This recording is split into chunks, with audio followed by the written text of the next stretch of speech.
Smartwatch ini bukan smartwatch baru, tapi dia tetap asik banget buat kalian punyain. Apalagi harganya yang udah banyak banget turunnya. Jadi, smartwatch ini namanya Samsung Galaxy Watch 7. Smartwatch keluaran Samsung 1 tahun yang lalu dan sudah saya pakai juga kurang lebih 1 tahun. Sekarang kalau kita lihat dari harganya di marketplace itu turunnya udah lumayan banget.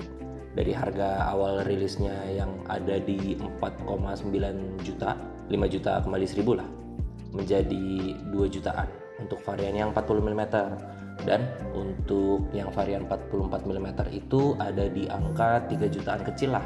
Oke, dari dulu saya belum pernah pakai smartwatch. Saya selalu pakai jam tangan yang konvensional, yang analog. Tapi entah kenapa saya suka banget sama desain dari jam tangan ini. Bulat, terus juga desainnya minimalis gitu, nggak heboh.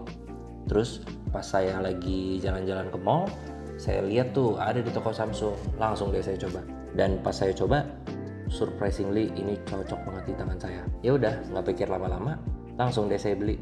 Tapi saya belinya di toko hijau karena harganya lumayan beda jauh tuh.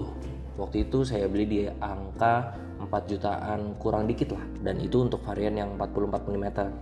Saya juga sempat ngelirik smartwatch lain pas saya ada keinginan buat beli smartwatch ini.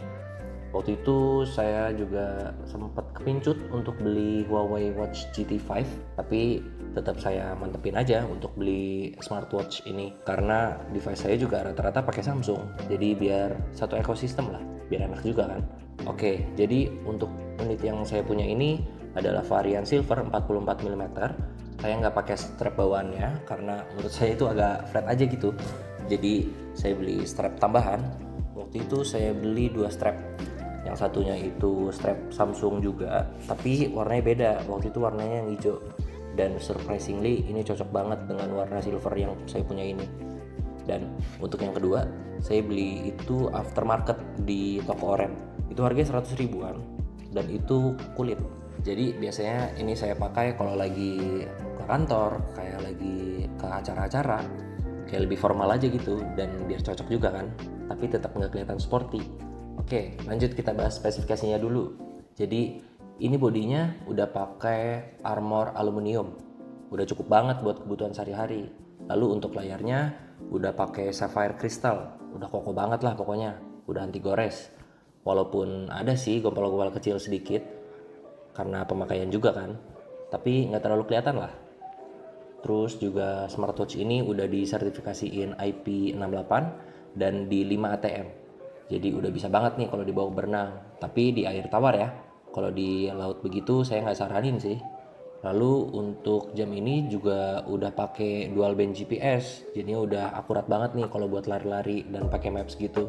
Lanjut ke layarnya. Untuk layarnya ini udah pakai panel Super AMOLED dan resolusinya udah padat banget nih, udah di 480 kali 480 pixel. Dan untuk brightness-nya juga udah terang banget. Ini smartwatch-nya udah ada di 2000 nits. Nah, coba kalian cek klip ini dulu nih. Kelihatan nggak nih layar smartwatch-nya pas siang-siang? Sekarang jam 12.03 dan cukup kelihatan layarnya, padahal hari ini lagi cerah banget. Good. Oke, itu tadi spesifikasinya. Lalu untuk fiturnya gimana?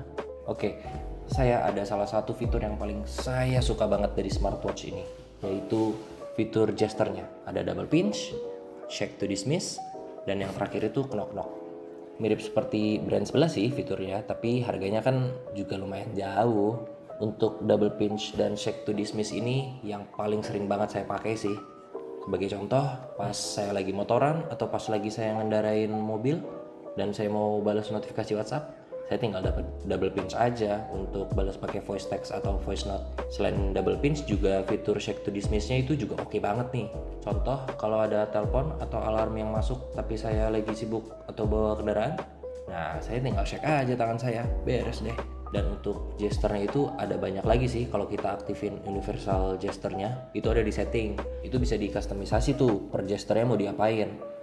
Tapi itu nggak akan saya bahas di sini sih. Nanti bakal kepanjangan soalnya. Coba kalau kalian ingin tahu tentang fitur itu, coba komen di bawah aja. Nanti kalau banyak yang request, saya akan bikinin satu video khusus bahas fitur itu. Oke, lanjut. Untuk fitur olahraganya juga banyak banget. Ada bermacam olahraga lah pokoknya, banyak banget. Dan untuk fitur-fiturnya itu bisa ngitung pace kalau lagi lari, terus juga ada heart rate, heart zone, terus juga bisa ngitung repetisi dan estimasi jumlah kalori yang udah kebakar itu ada berapa. Nah, jam tangan ini juga udah bisa di-download aplikasi Strava tuh untuk kalian para pelari culture. Ya karena base-nya Wear OS sih, jadi udah enak banget nih kalau mau download aplikasi. Nah, untuk poin yang terakhir itu baterainya. Gimana sih baterainya? Kapasitas baterainya itu ada di 425 mAh dan itu udah bisa tahan selama 1,5 hari kalau AOD-nya dimatiin. Dan kalau AOD-nya dinyalain itu bisa tahan sampai 1 harian. Nah, ini ada juga nih satu lagi, kalau battery savernya dinyalain bisa sampai 2 hari. Lumayan sih buat nambah-nambah waktu ya kan? Ya walaupun lumayan boros sih kalau dibandingin sama smartwatch lain yang pakai Wear OS. Nah, untuk chargingnya udah lumayan kencang. 30 menit pertama itu sudah terisi sekitar 44%, tapi kalau 0 sampai 100% itu memakan waktu sekitar 1,5 jam lah, 1 jam 28 menitan. Jadi kesimpulan dari 1 tahun pemakaian saya pakai smartwatch ini masih worth it banget untuk kalian beli. Dan ini juga cocok banget untuk kalian yang emang udah pernah pakai smartwatch lalu pengen upgrade, ataupun juga yang belum pernah pakai smartwatch sama sekali seperti saya. Kalau kalian ada budget lebih, saya saranin sih ambil aja watch ultra atau watch klasiknya. Di toko hijau itu smartwatchnya udah di harga 4 jutaan. Kalau di official store kan masih harga 6 jutaan kan ya. Tapi ya balik lagi ke selera dan budget. Kalau kalian suka sama seleranya watch ultra atau klasik yang otak begitu, ya ambil aja mereka. Toh juga spesifikasi dan battery life-nya itu sudah di-upgrade. Tapi kalau kalian suka jam tangan yang bulat, minimalis, ini jam ini masih cocok banget untuk dipakai setahun sampai 2 tahun ke depan. Jadi itu saja review singkat dari saya. Kalau ada yang mau ditanya-tanya, boleh banget taruh aja di kolom komentar. Terima kasih yang sudah nonton dan see you on the next video. Bye bye.